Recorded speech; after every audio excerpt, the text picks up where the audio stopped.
In the dying days of the Third Reich, as Allied forces closed in from every direction, a single U-boat prepared for one final secret voyage. It was late April 1945, and Germany's once mighty Kriegsmarine was crumbling under relentless bombing and naval blockades. Yet in the harbours of Kiel, amid the smoke and desperation, U-530, a Type 9C-40 long-range submarine, quietly slipped beneath the Baltic waves. Her commander, Oberleutnant Otto Wermuth, was just 25 years old, leading a seasoned but weary crew of 50 men. What followed remains one of the most puzzling naval mysteries of World War II. At the time, Kiel was chaos. British bombers had reduced much of the port to rubble. The Reich's Naval High Command, the Oberkommando der Marinepolizei, was fractured, issuing contradictory orders as Hitler's death loomed in Berlin. Dozens of U-boats were scuttled to prevent capture, while others received last-minute instructions to flee toward Norway. Or even farther. Among these scattered movements, U-530 vanished. Officially, there was no clear record of her departure, no signed orders in the surviving war diaries. Yet she sailed, destination unknown. Wermuth had served in the Atlantic before, engaging Allied shipping off the coast of Canada. His crew knew the ocean's silence, the terror of depth charges, and the monotony of months submerged. But this final mission was different. According to later interrogation records, he claimed to have received instructions to avoid surrender and proceed to neutral waters until further notice. The message, transmitted through fragmented channels of the Befehlshaber der Unterseeboote, BDU, may have been genuine, or perhaps a desperate interpretation of chaos. For U-boat crews, these last weeks of war were filled with moral uncertainty. They were soldiers of a defeated nation, bound by honor, yet unsure whom they still served. We had no news except rumors, one U-boat radio man later recalled. Some said the Führer was dead, others that he had escaped. None of us knew what we were fighting for anymore. It was under such confusion that U-530 disappeared into the vast Atlantic, her course lost to history. The journey from the North Sea into open waters was treacherous. Allied air patrols dominated the skies, and naval hunter groups, such as the British Escort Group 21, combed the North Atlantic for any German submarine attempting to escape. Yet somehow U-530 evaded detection. She may have travelled submerged most of the way, relying on limited battery power, surfacing only at night to recharge and collect air. Her Type 9C design allowed for long-range missions, up to 13,000 nautical miles, making an Atlantic crossing to South America technically possible, though perilous. Historians still debate the purpose of her voyage. Some theories suggest Wermuth carried senior Nazi officers seeking asylum in Argentina. Others propose he transported sensitive documents or even war treasure, perhaps linked to Hamst's Operation Regenbogen, the scuttling plan designed to prevent U-boat capture. But there is no solid evidence of either. All that is known is that for over 2 months after Germany's official surrender, U-530 remained at sea, unseen, unreported, and unanswered. Meanwhile, Allied intelligence in London and Washington began noticing strange silences in radio traffic.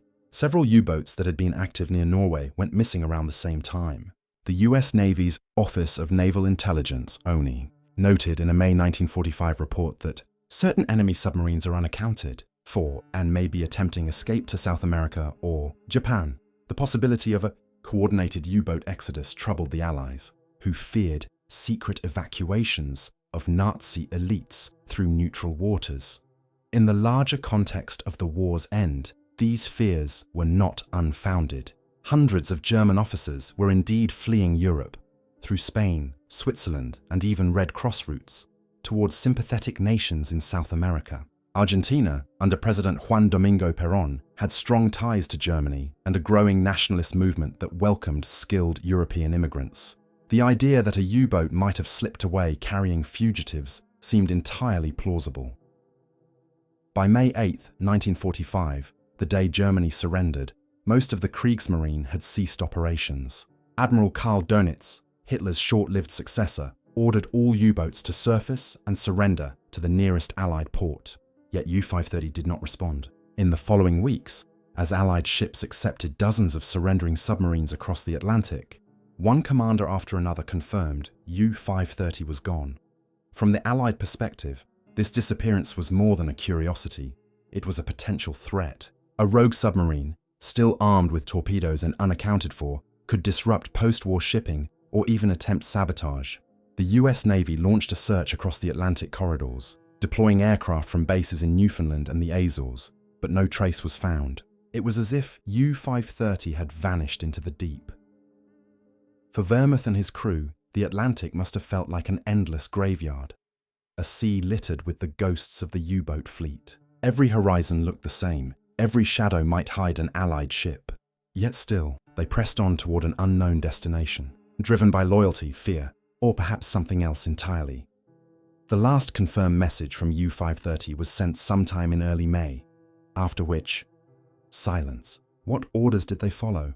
What cargo did they carry? And most of all, why would a German submarine, 2 months after the Reich had fallen, reappear halfway across the world? The answers, if they exist, would surface not in Europe, but thousands of miles away, along the quiet Argentine coast. May 1945, Europe was finally silent. Hitler was dead. Berlin lay in ruins, and the once invincible Reich had surrendered unconditionally. But beneath the calm of victory, Allied naval commands faced an alarming mystery.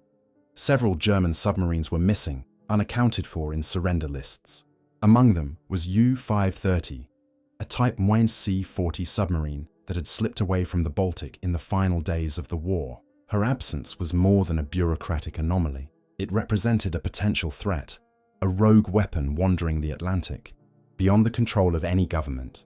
In London, the British Admiralty's Submarine Tracking Room, known as the STR, compiled the last known positions of every operational U-boat. Charts covered in pencil lines marked sightings, sinkings, and surrenders. But U-530's trail ended abruptly in late April near the North Sea approaches. There were no distress calls, no post-war transmissions, and no sightings. To Allied analysts, that silence was suspicious. "She didn't go down fighting," noted one naval officer. "She simply disappeared." The war in the Atlantic had ended, but its dangers had not. American and British destroyers continued anti-submarine patrols, fearing that die-hard Nazi crews might refuse to surrender. Intelligence briefings warned that some commanders were prepared to carry out suicide attacks rather than face capture. A few believed that Hitler himself might have escaped Berlin and could be an route to South America. A rumor, fueled by Soviet secrecy and the absence of verifiable evidence of his death. Among the US units mobilized in these final operations was Task Group 22.3, part of the Atlantic Fleet's hunter-killer force, equipped with escort carriers and destroyer escorts specialized in submarine hunting. Their mission was to intercept any remaining German U-boats still at sea. Reports filtered in from merchant ships and reconnaissance aircraft, oil slicks, mysterious periscope wakes, sonar contacts, but nothing could be confirmed. The ocean was vast, and the number of missing submarines was growing. By late May, Allied command realized the scale of the mystery. Several U-boats, including U-530 and U-977, were still missing. Others, such as U-234, had surrendered only after extraordinary journeys, revealing cargoes that deepened Allied concern. When U-234 capitulated to the US Navy near Newfoundland, her manifest stunned investigators. Jet parts, uranium oxide, and Japanese officers. Evidence of a continued German-Japanese collaboration, even after the Reich's fall. The discovery made one question uncomfortably relevant. What might the missing submarines be carrying? At Bletchley Park, British codebreakers continued to monitor surviving Enigma transmissions. Though most were routine surrender orders, a handful of cryptic messages referred to submarines heading for Destination Blue or proceeding to new stations. Analysts suspected Destination Blue could mean the South Atlantic, an escape route to neutral Argentina or Uruguay. The notion of a Fourth Reich in exile, while unproven, began to circulate quietly among intelligence officers. In Washington, the Office of Naval Intelligence, ONI, compiled all reports under a special file marked Unaccounted Enemy Submarines. It was a small folder, but filled with unanswered questions. Naval historian Commander Edward Munro later described the situation. In those first weeks after VE Day, the Atlantic felt haunted. We didn't know if we were hunting ghosts or survivors, but we hunted all the same. Meanwhile, on the other side of the ocean, the Argentine government had declared neutrality until the very last months of the war. Though Buenos Aires had officially broken ties with the Axis in early 1945, its navy was ill-equipped to patrol its long coastline. The Argentine press, eager for post-war intrigue, began speculating that German submarines might soon appear in the South Atlantic. "If the rats are fleeing the ship," one newspaper quipped, "some may swim to Argentina." By June, 2 months after Germany's surrender, the search intensified. Allied patrols extended farther south, supported by aircraft from USS Bogue and HMS Vindex. Submarine detection reports were numerous but inconsistent. Each contact dissolved into uncertainty. Flocks of whales, ocean thermals, or shadows on radar screens. The Atlantic, it seemed, was protecting its secrets. Then came the curious reports from South American fishermen off the coast of Brazil. Sightings of a grey whale with a tower, moving slowly at dawn. Others described oil slicks and strange debris washing ashore. The US naval attaché in Buenos Aires quietly cabled Washington, noting increased rumors of German activity off the Argentine coast. The response from ONI was cautious but telling. Continue monitoring coastal approaches. Do not alarm local press. For Allied sailors returning home, the war was over. But for the intelligence community, a new kind of battle had begun. A battle against uncertainty, rumor, and the deep.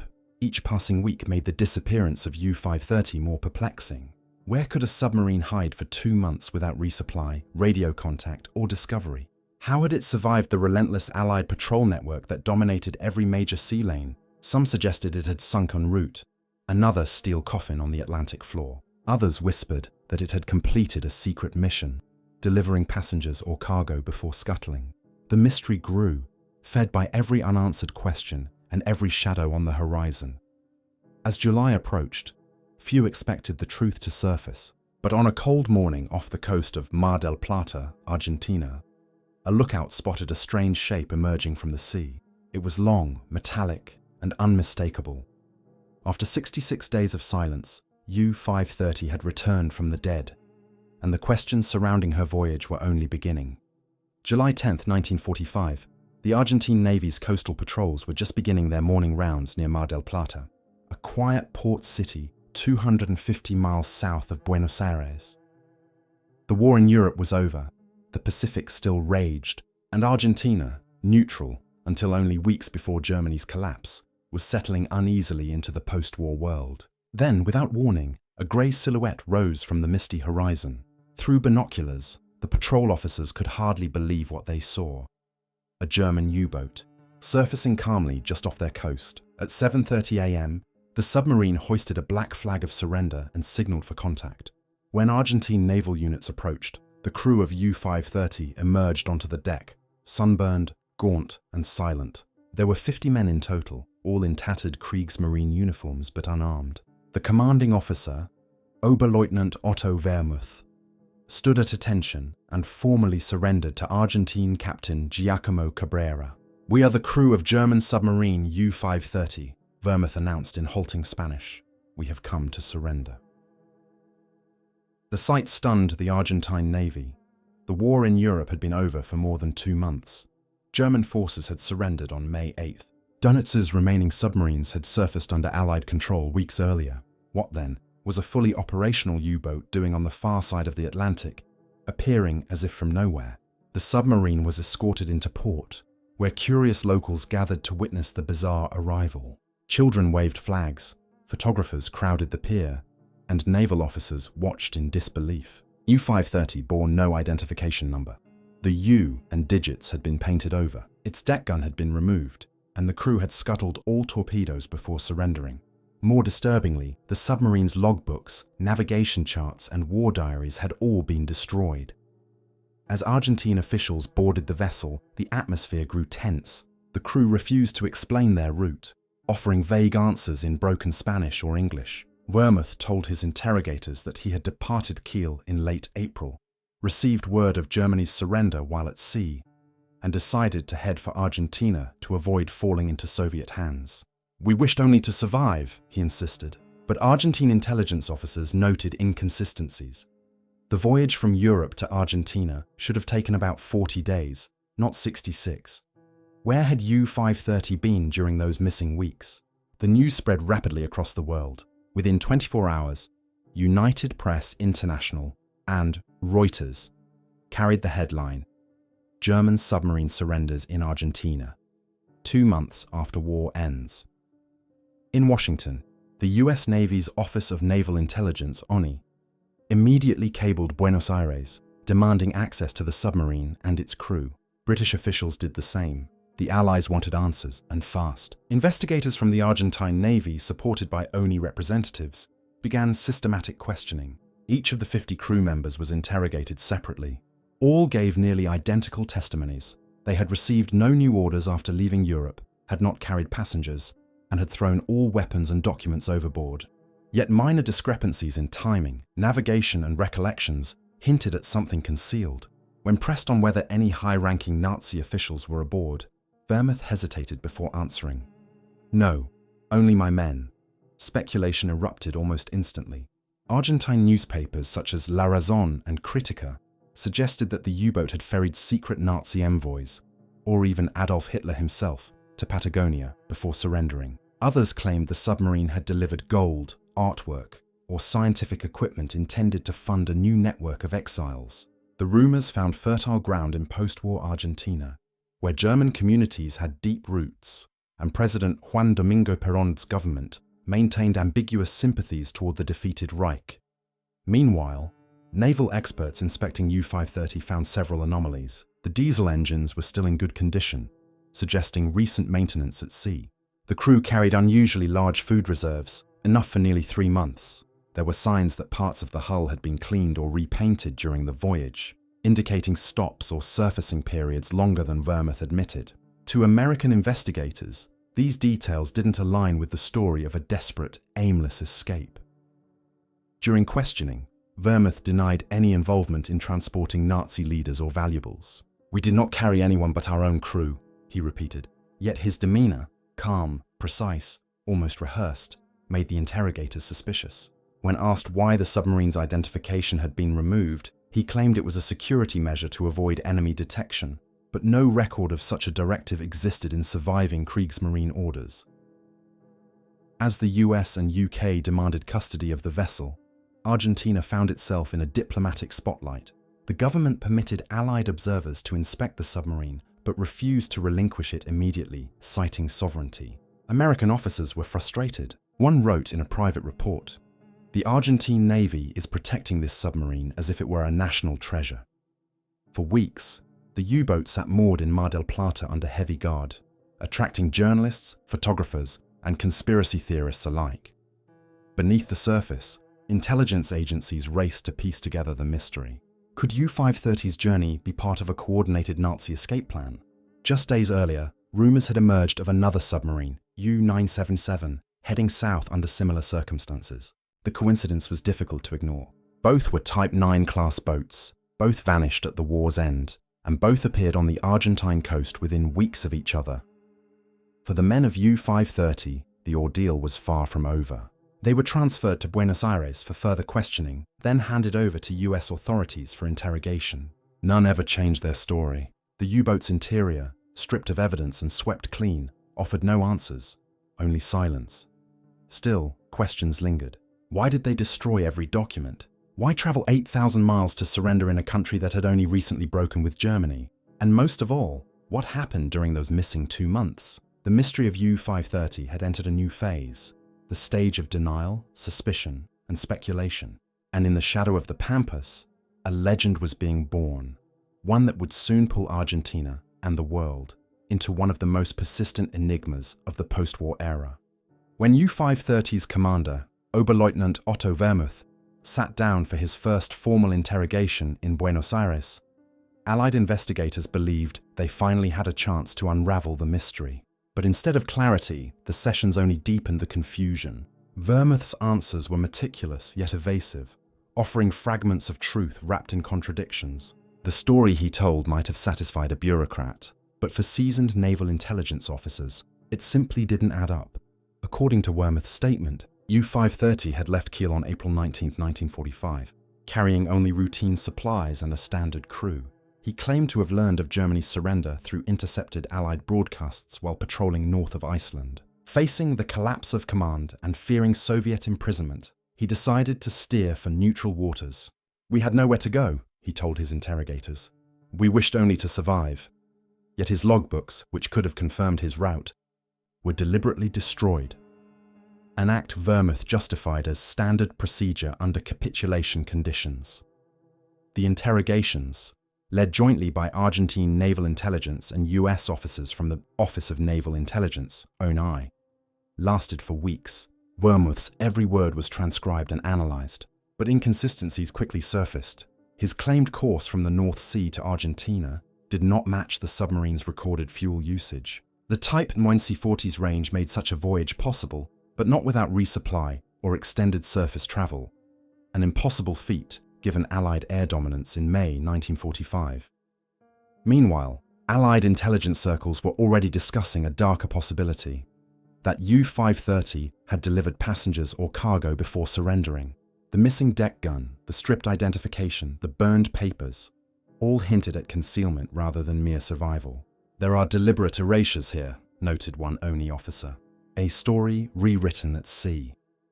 In Washington and London, wartime intelligence archives were re-examined. One particular British report from April 1945, coded Ultra Atlantic 2438, had warned of several U-boats potentially fleeing toward the South Atlantic with special passengers.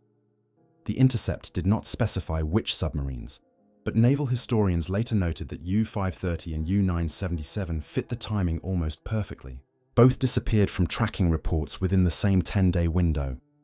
The Americans pressed for details. Where had U-530 been during those missing 66 days?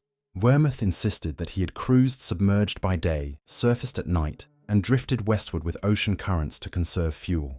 "We saw no ships, no aircraft," he maintained. "Only the sea." But the Allied interrogators weren't convinced. One British officer recorded in his notes, "The commander's manner is calm, but carefully guarded. He is concealing something, possibly not men, but purpose." The question of purpose was key. Throughout 1945, Allied intelligence agencies were increasingly obsessed with reports of Nazi escape networks. One British dossier, titled Operation Odessa, long before the name gained notoriety, compiled testimonies about organized routes through Spain, Switzerland, and Italy to South America. These networks allegedly provided transport, forged documents, and safe haven for high-ranking Nazis and SS officers. If such an organization existed, U-boats like Wehrmacht's could have been part of it. At the same time, Argentina's political situation made matters even murkier. President Edelmiro Farrell and his rising protege, Juan Domingo Perón, had long maintained economic and ideological sympathies with Germany. Perón, then Secretary of Labor, had already begun preparing immigration programs aimed at attracting European technicians, a euphemism, in many cases, for former Axis personnel. Within this context, the arrival of U-530 didn't seem accidental. It seemed strategic. As US and British agents scoured the submarine for evidence, they found subtle but intriguing signs. The food stores included canned goods with German military stamps manufactured in March 1945, meaning they had been loaded after many U-boats were already in retreat. The crew carried Argentine pesos and Brazilian cruzeiros among their possessions, currencies they should not have had unless obtained in port. And yet, no official record of any South American landfall existed. "They stopped somewhere," concluded one Argentine investigator, "but not where they admit." In a quiet memorandum dated August 3, 1945, an ONI analyst summarized the growing unease. "The case of U-530 cannot be dismissed as an isolated act of desertion. The commander's testimony is inconsistent with both navigation data and tactical logic." Further investigation recommended concerning potential Nazi exfiltration routes to South America. Meanwhile, rumors spiraled out of control in the international press. American tabloids ran headlines such as, "Did Hitler flee by submarine?" while Buenos Aires papers printed interviews with local fishermen who claimed to have seen mysterious landings on the Patagonian coast weeks before U-530's arrival. None of the stories were confirmed, but each added another layer to the myth. For Wehrmacht and his men, the pressure was relentless.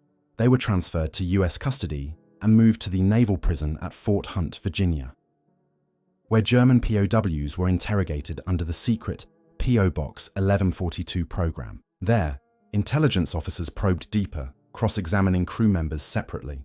Yet no confessions or new details emerged. The sailors maintained the same story, word for word. If it was rehearsed perfectly. Even decades later, historians still debate what the crew was protecting. Some argue that U-530's voyage was a desperate escape by frightened men. Others believe it was part of a larger, orchestrated plan to move Nazi personnel to South America. The truth likely lies somewhere in between, shaped by fear, loyalty, and survival instinct. As the interrogations ended and U-530 lay rusting in the Argentine sun, the world began to move on. The war was over, new enemies were rising, and the oceans were once again quiet. But for the Allied officers who studied the U-530 file, one question remained open. Not of how the submarine got there, but why? And that question would resurface again soon, when another German U-boat appeared off Argentina's coast, proving that U-530's strange voyage was not an isolated anomaly, but part of a wider and still unexplained pattern.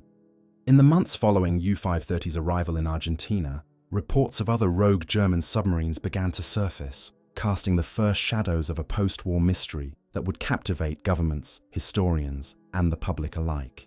Most notable was U-977, a Type YC-40 submarine commanded by Heinrich Lehmann-Willenbrock, which arrived in Mar del Plata on August 17, 1945, more than 2 months after Germany's surrender. Its voyage mirrored U-530 in length, secrecy, and intrigue, immediately fueling speculation that these submarines were part of a coordinated effort to transport Nazis, valuable cargo, or sensitive military technology to South America. The arrival of U-977, like U-530, was carefully observed by the Argentine Navy and Allied intelligence. The submarine had traveled submerged for much of its journey, avoiding Allied patrols, and carried a skeleton crew exhausted by weeks of near-constant vigilance. Logs and charts were again burned and torpedoes destroyed, leaving investigators with little tangible evidence. Yet the similarities between the two vessels were too striking to ignore. Analysts in Washington and London began whispering of a potential secret network, a clandestine exfiltration system stretching across the Atlantic, designed to move high-ranking Nazis or prized military assets safely to the Southern Hemisphere. The press quickly seized on these mysterious arrivals. Newspapers in Buenos Aires published sensational accounts, suggesting that the German crews had delivered figures of enormous historical significance, perhaps even Hitler himself or other senior SS officers, to secret bases in Argentina's vast and remote Patagonia region. Headlines screamed, "Nazi escape under sea," and "Submarine mystery baffles Allies." Though the reports were largely speculative, they captured the imagination of both the Argentine public and the wider world. The idea of a Fourth Reich in exile began to circulate, feeding rumors and inspiring countless conspiracy theories in the years to follow. American intelligence, however, focused on verification rather than rumor. Investigators examined the submarine's equipment, crew, and movements, searching for evidence of passengers, cargo, or covert communications.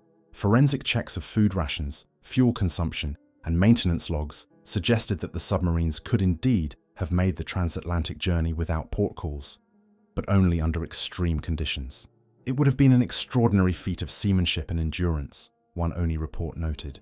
If passengers were aboard, they were either hidden with great care or arrived by other means.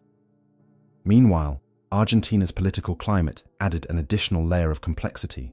President Juan Domingo Perón, consolidating power and cultivating ties with European émigrés, quietly encouraged immigration programs aimed at skilled professionals, many of whom were former Nazis or collaborators. His government's ambiguous stance toward incoming German nationals allowed for the possibility, or however unconfirmed, that U-boats like U-530 and U-977 were indeed transporting individuals meant to bolster Argentina's technical and military expertise. In this light, the submarine arrivals were not mere accidents, but potential instruments of state-sanctioned relocation.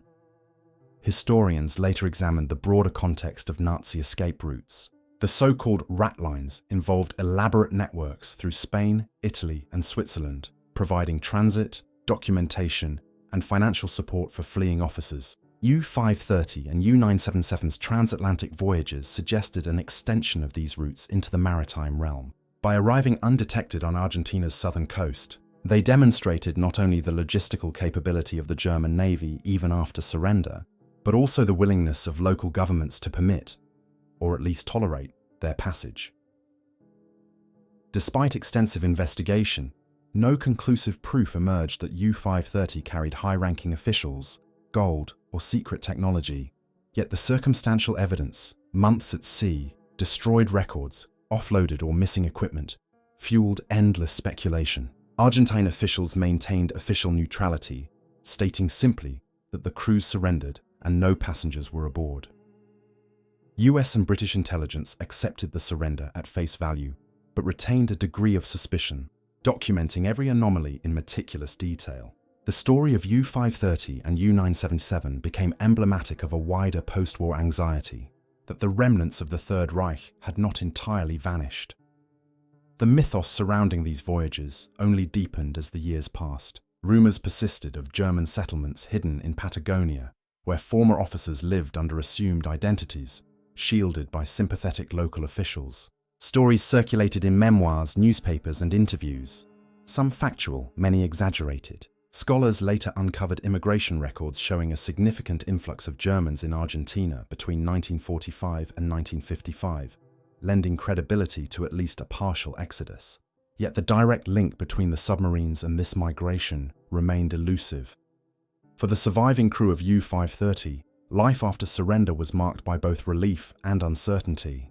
They were eventually transferred to US custody and debriefed extensively, yet none disclosed additional secrets. They returned to Germany years later, largely forgotten by history except as footnotes in naval archives.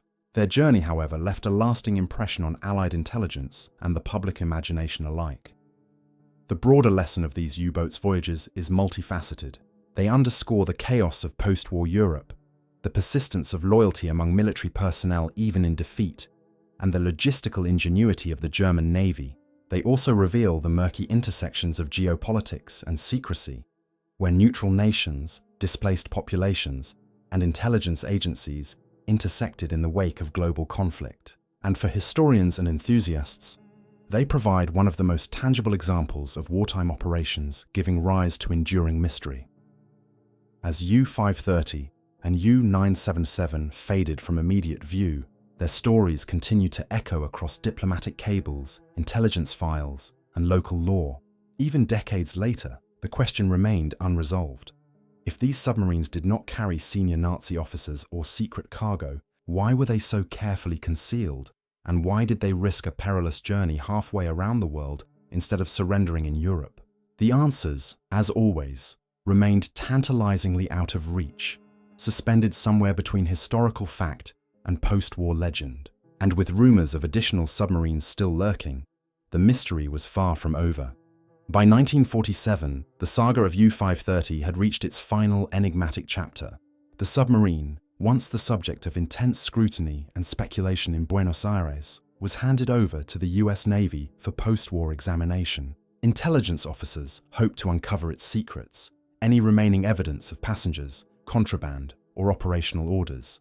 But instead, they found only a vessel stripped of its past. Logs, navigation charts, and personal diaries had been destroyed. Armaments were gone. Even identifying hull numbers had been obliterated. U-530, which had once traversed the Atlantic under a cloak of mystery, now lay silent and empty. The Navy decided that the submarine's utility was exhausted. In a calculated operation, she was taken out to sea and used as a target for weapons testing. On November 22, 1947, U-530 was sunk in the Atlantic, several hundred miles off the US East Coast, by naval gunfire and torpedoes. Official reports emphasized that this was a standard practice. Obsolete or captured enemy submarines were often expended in controlled exercises to test weapons systems. Yet for those who had followed the submarine's journey from Kiel to Mar del Plata, the destruction carried a symbolic weight, a final erasure of one of World War II's most enduring mysteries. Historians, intelligence officers, and journalists have since pieced together as much as possible from available records. U-530's departure from Kiel in late April 1945, the lack of communication during its 66-day voyage, and its sudden appearance in Argentina all remain documented. But the missing details, the stops, the course deviations, the rationale for certain actions, remains speculative.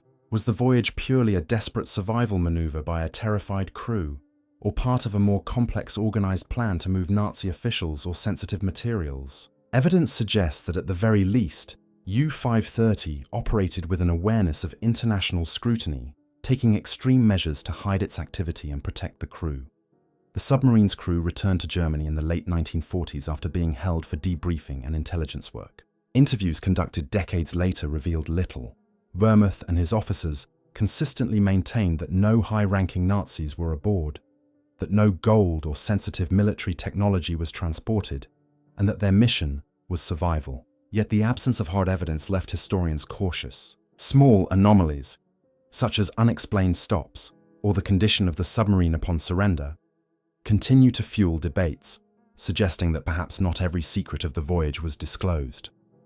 In the broader context of post-war history, U-530 became a symbol of the complex, often ambiguous realities that followed the end of hostilities. While Europe rebuilt and nations grappled with the aftermath of unprecedented destruction, whispers of secret escape routes, hidden Nazi networks, and clandestine operations in South America circulated quietly. U-530's journey provided tangible proof that the collapse of the Third Reich did not immediately eliminate its influence or reach. In this way, the submarine became an artifact of both military ingenuity and historical uncertainty, bridging fact and legend. Moreover, U-530's story underscores the persistent allure of maritime mysteries. Submarines, by their very nature, operate in concealment, relying on stealth and submersion. When they vanish from official records, their absence sparks speculation. In the case of U-530, the combination of strategic timing, long-range capability, and a silent, disciplined crew created a perfect historical enigma. Every action, from burning logs to removing identification, was calculated, deliberate, and ultimately unresolved in public record. For intelligence agencies, the U-530 episode reinforced lessons about post-war security and oversight. Analysts recognized the need to monitor not only surrendered equipment, but also displaced personnel and potential covert operations. The US Navy's experience with captured U-boats informed later Cold War protocols, shaping policies for submarine acquisition, inspection, and intelligence gathering. Even without full disclosure from the German crew, the case provided valuable operational insights. Yet for the broader world, the story of U-530 remained primarily a tale of intrigue. Journalists, historians, and conspiracy theorists alike have examined the submarine's journey as a microcosm of the post-war shadows, an era in which borders, loyalties, and secrecy intersected unpredictably. Every book, documentary, and article has grappled with the same questions. Why did the crew choose Argentina? Why were logs destroyed? What occurred during the unaccounted weeks at sea? And above all, what remains forever hidden beneath the ocean waves? Ultimately, U-530 was sunk, its physical form consigned to the depths of the Atlantic, but its narrative continues to echo. Its voyage, arrival, and disappearance created a historical puzzle that remains unsolved, symbolizing both the ingenuity and the uncertainties of World War II naval operations. The men of U-530 survived, but their story has left the world with enduring questions that may never be fully answered. Today, the legacy of U-530 serves as a reminder. Even in an age of meticulous records, satellite observation, and intelligence networks, the sea can hold secrets for decades, and sometimes, history itself refuses to yield its full truth. The missing submarine, its long and mysterious journey, and the unanswered questions about its mission ensure that U-530 remains one of the most compelling maritime enigmas of World War II, a testament to the ocean's capacity to conceal and the enduring human fascination with what lies just out of reach beneath the waves.